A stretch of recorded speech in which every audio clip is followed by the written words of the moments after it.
Today's question comes from Callie in Ohio. I'm a teacher and I have a 2-year-old child. My husband and I are working on baby step 2 and should have our debt paid off in 23 months. After we get out of debt, we plan on having a second child. I would love more than anything to quit my job and stay at home, but my husband is not on board. I make $2,000 a month and getting out of debt will save us $1,400 a month. Our budget would be tight but doable. How do I convince him to let me stay at home? This is a good one. So my first question, if Callie were here and I could ask her a follow-up, I would be curious what their current child care situation is, because often people dismiss the can be exorbitant cost of childcare. 100%, yeah. And when women choose to stay home, it's not right for everybody, but for those who want to do that and it's right for them, often them staying home is saving them more in childcare than they're making in their full-time job. So it just makes sense for them to do that from a financial standpoint if that's all you're looking at. So I'm just curious. I'm assuming a parent or someone is watching this child and would watch the second child. So they're basically getting free childcare, which is why that extra income makes a difference. But looking at the cost of childcare, sometimes it's not just that.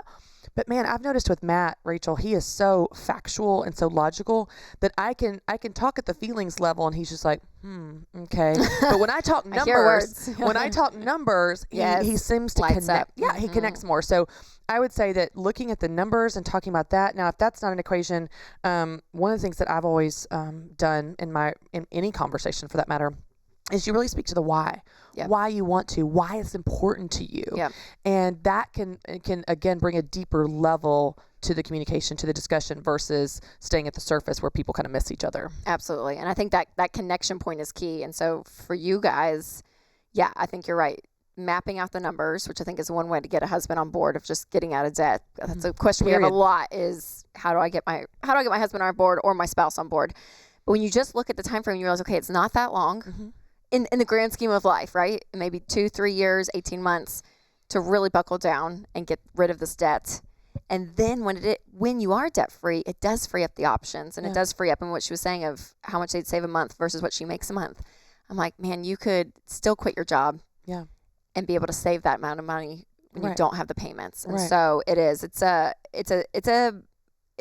a family values conversation as well, and there's not a right or wrong in it, right? Like what you were saying of the stay-at-home portion, and so you guys getting on the same page and again talking about your why, I think is so important. Well, the other thing that I think is good, and Matt might roll his eyes if he heard me say this, but I think just continuing to revisit the conversation. Don't look at it as I'm going to have this conversation once, we don't agree, so then we're just at a standstill. Matt and I, when we have had things that we disagree on, everything from big things to small stupid stuff like where we put the fence in our yard, like we just circle back to it, discuss it, look at it through other angles. Well, what are your concerns? What are my concerns? Is there a common ground?